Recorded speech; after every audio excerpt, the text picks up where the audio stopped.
al vocero de la Fiscalía de Justicia de la Ciudad de México, Ulises Lara, que atienda al auditorio de Mega Noticias. Gracias por estar con nosotros, bienvenido. Muchas gracias. Determinaron que hubo errores en la construcción, una falla súbita, que no pudieron estas fallas ser detectadas durante las inspecciones. Entonces, ¿no hay responsabilidad en los que estaban en ese momento a cargo de darle mantenimiento a la línea 12?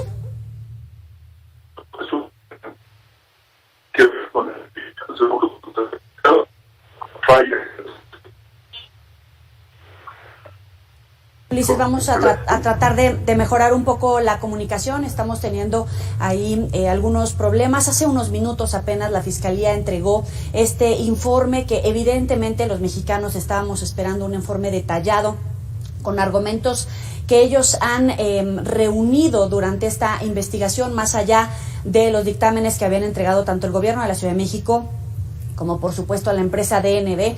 En este momento es la Fiscalía la que entrega su informe oficial con base en la cual se va a proceder. Por eso es que estamos dándole la bienvenida a Ulises Lara. Y te preguntaba, Ulises, que en ese momento que se hacen esta determinación de que hubo errores en la construcción, te preguntaba si en todo caso no hay entonces fallas en el mantenimiento, no es imputable a los que estaban a cargo del mantenimiento. No, tuvo que ver la investigación con la demostración, y eso fue lo que hicimos, de un trabajo a fondo donde estábamos revisando desde el proyecto original la parte del diseño, también todo lo que tiene que ver con las soldaduras de las vigas. El diseño original tenía una viga secundaria porque se encontraba ubicada en una área donde se abría hacia 3 vías, una de mantenimiento y las 2 normales, y también por supuesto en el diseño mismo de lo que se conoce como diafragmas, que actúan dentro del sistema para hacer que de forma, digamos, mucho más equitativa se distribuyan las cargas entre una y otra viga. Y lo que tenemos como ya determinado es que esos son los elementos que de manera constante estuvieron generando una dificultad. No habría forma de poder saber que esto ocurría en una fase de mantenimiento porque los errores son de diseño. En la parte explicativa hemos señalado, Joely, que no se hicieron los trabajos de colocar esos diafragmas de patín superior a patín inferior, sino se dejó un pequeño espacio de cerca de 20 centímetros que no fue soldado hasta la base. Esto provocó un sistema de fatiga, como le llaman los técnicos, y que con el proceso fue deteriorándose, sumado a la falta de estos pernos que fueron mal colocados y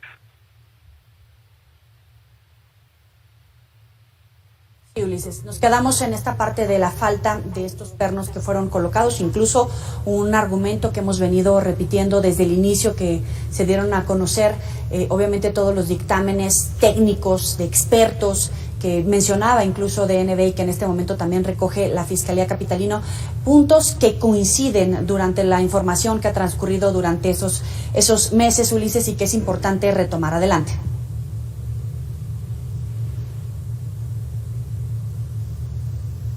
Vamos a tratar de restablecer la comunicación con Ulises Lara, el vocero de la Fiscalía de... Ulises, ¿me escuchas?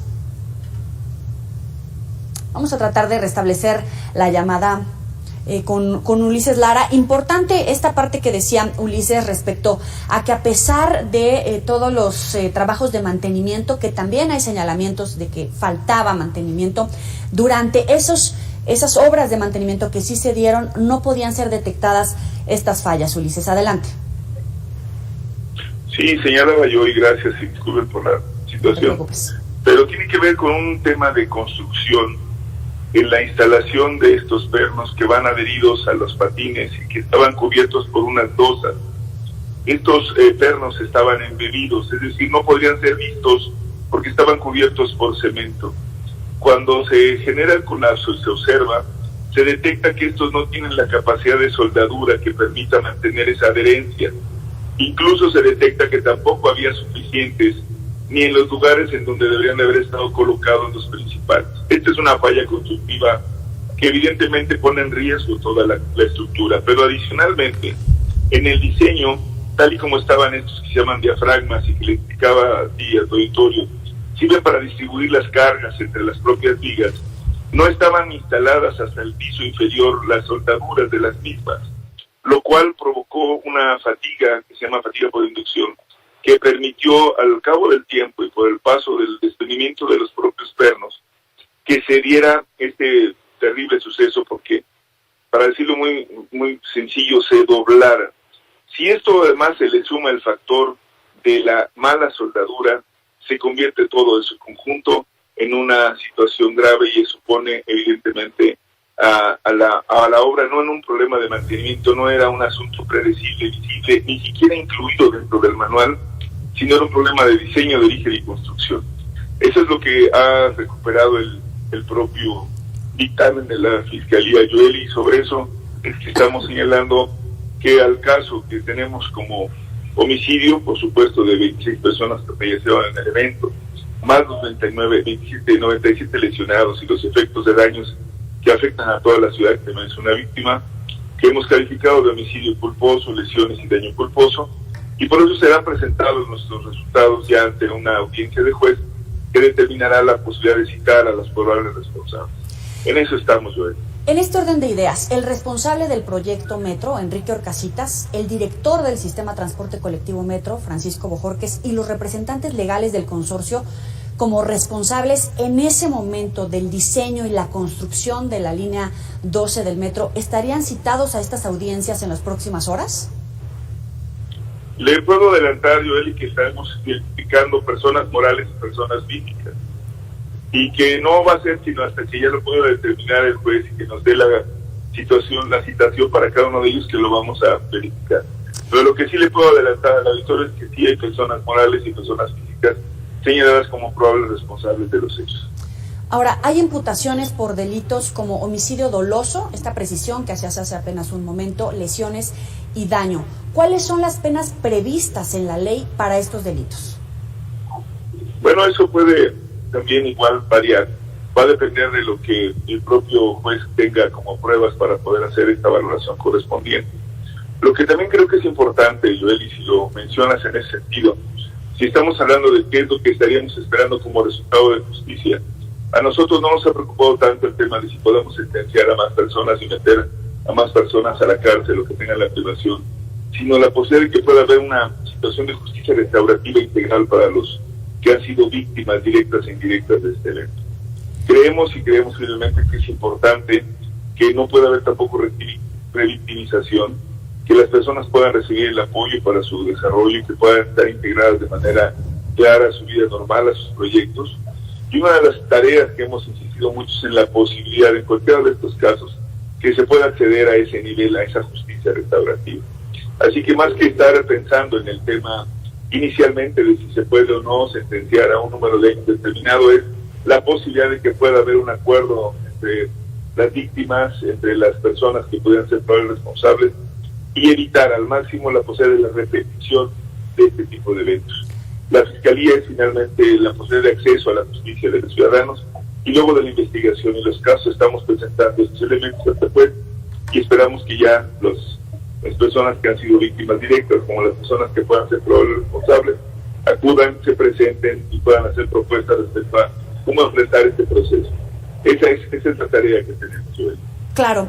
Y sí, sin duda alguna ustedes han hecho perfectamente esta investigación, pero por supuesto que mucha de nuestro auditorio, la gente, incluso también la oposición, espera incluso que sean procesados por este concepto de homicidio doloso con cárcel, para no hablar de impunidad, para no hablar de una ola de errores tal vez que llevaron hasta la pérdida de vidas humanas, de lesionados que han perdido no solamente a sus familiares, sino también obviamente el gasto en la reconstrucción de su vida. Y la cárcel, evidentemente, para estas personas que señalen, que determine la justicia que son responsables, es lo que estaría esperando la mayoría de la gente. Bueno, sin duda eso ha sido una de las cosas que ha mejorado nuestro sistema penal acusatorio, Joel, y creo que ha quedado muy claro que hoy en día una de las tareas más importantes, esto lo acabas de decir bien, es más bien la no impunidad, la justicia. Creo que no necesariamente se traduce en que las personas pierdan su libertad para que puedan cumplir con los compromisos ante la sociedad luego de un daño realizado. Es decir, la persona que ha cometido algún tipo de delito en donde de forma culposa se vio involucrado y perdió la vida a alguien por un accidente o por una situación en donde alguien estaba manejando y atropelló. No es solamente importante que la persona la encierre, sino que pueda ser posible que la persona que fue lastimada, lesionada o fallecida pueda recibir de parte de la responsabilidad de quien cometió este hecho, pues algún tipo de beneficio de acuerdo a la norma, no solamente por lo que él crea o por lo que señale en su deseo, sino lo que realmente se puede construir de acuerdo a la propia ley. Estamos hablando de que lo importante en este caso, como bien lo dices, es que no haya impunidad, pero también sí que haya justicia, y nosotros decimos justicia restaurativa, justicia integral para las víctimas.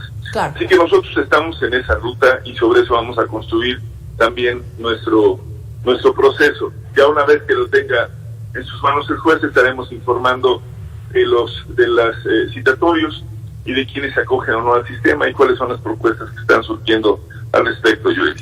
Ahora, ¿en qué consiste el acuerdo reparatorio? ¿Ya han avanzado? ¿Ya hay pláticas respecto a esto? ¿Con cuántas familias? ¿Cuánto sería el monto? Si es que también pasa por un concepto de restaurarlos económicamente después de los daños que han sufrido. Sí, nosotros en principio como ciudad entendemos que se ha venido dando una atención desde el primer día a las familias. Y esto, como lo sabrán también los ciudadanos y lo hemos estado enterando, ha sido una acción inmediata que ha emprendido tanto el sistema de transporte colectivo como el gobierno de la ciudad. Algunos de ellos han recibido seguro, ¿no?, pago por los efectos, atenciones médicas, atención hospitalaria y trabajo. O sea, esto ya empezó a surgir por lo que hace la responsabilidad social del propio gobierno. Por lo que hace a nosotros, no estamos en atención, no tenemos ahora mismo por lo menos en firme una propuesta, pero entendemos que ha habido intención y propuesta de poder hacer esta restauración. Ha sido público y notorio que ha habido una propuesta para resarcir los daños en tanto lo que hace al propio la reconstrucción del tramo elevado y también respecto a la posibilidad de que las víctimas sean atendidas adecuadamente. En cuanto tengamos en firme la propuesta y seamos claros de ello, estaremos comunicándolo y seremos nosotros en algún sentido garantes como Fiscalía de que a los compromisos que se lleguen se puedan trabajar, porque quiero decirle al público del auditorio que quien firma ese tipo de acuerdos pues son las víctimas y son los probables responsables o los que llegan al acuerdo, son las personas, digamos, relacionadas con el evento. La Fiscalía en su caso sirve, si le podemos decir así, como garante, testigo y bueno, en algún sentido también como promotor de ese tipo de acuerdos, si es que así lo consideran las partes. En eso estamos y en cuanto tengamos información, Joely, te la estaremos dando. Justicia restaurativa. Vamos a darle seguimiento a este punto muy importante que mencionas, Ulises. Ahora, la actual jefa de gobierno, Claudia Sheinbaum, el ex jefe de gobierno, Miguel Ángel Mancera, y en el que en ese momento era jefe de gobierno, Marcelo Ebrard, ¿podrían ser llamados a audiencias? En el tema de lo que nosotros hemos señalado y hemos investigado y sobre lo cual hemos trabajado, es directamente la imputación a quienes tienen responsabilidad y grado directo sobre los eventos. Y las personas que señalas no lo tienen y no lo tenemos nosotros señalados. Creo que es importante decirlo y de nuevo ha habido mucho más. Esto es lo que se le llama politizar las acciones. Si decimos que en la ciudad el responsable de todo el gobierno es el jefe de gobierno y de todo lo que pase es responsabilidad de él, bueno, sería, digamos, esa persona que está al cargo, digamos, prácticamente responsable de todos los hechos, pero no, la ley nos marca muy claramente que tiene que haber un grado de responsabilidad directa sobre el tipo de acciones o eventos realizados. Y en este caso, pues no se cumple ese elemento ni de parte de ninguno de los jefes de gobierno ni tampoco de los propios responsables que han estado al frente de la institución conocida como Sistema de Transporte Colectivo Metro. Pero eso no quiere decir que no existan otros que de forma directa estuvieron relacionados con lo que ya hemos señalado, que tuvo que ver con el diseño, la construcción de este tramo, particularmente el tramo elevado, que va desde Los Olivos a Tezonco y que fue el que se colapsó el pasado 3 de mayo. Así que en eso estaremos también siendo muy puntuales en los señalamientos y entenderíamos que igualmente pues es lo que nos van a exigir los propios jueces de la causa, del propio tribunal, porque tiene que haber esta clara justificación y son los documentos los que van a demostrar a quienes podemos o no hacer responsables de los eventos. Claro, pero rápidamente la oposición, los expertos decían que los resultados de la Fiscalía son políticos porque están los dos gallos de Morena, Sheinbaum y Ebrard. ¿La Fiscalía entrega este resultado con total independencia de intereses políticos electorales? Sí, los hacemos con toda la responsabilidad que nos significa el no involucrar de ninguna manera acciones, preferencias o situaciones que estén relacionadas con el interés particular, político, social, religioso, cultural de nosotros.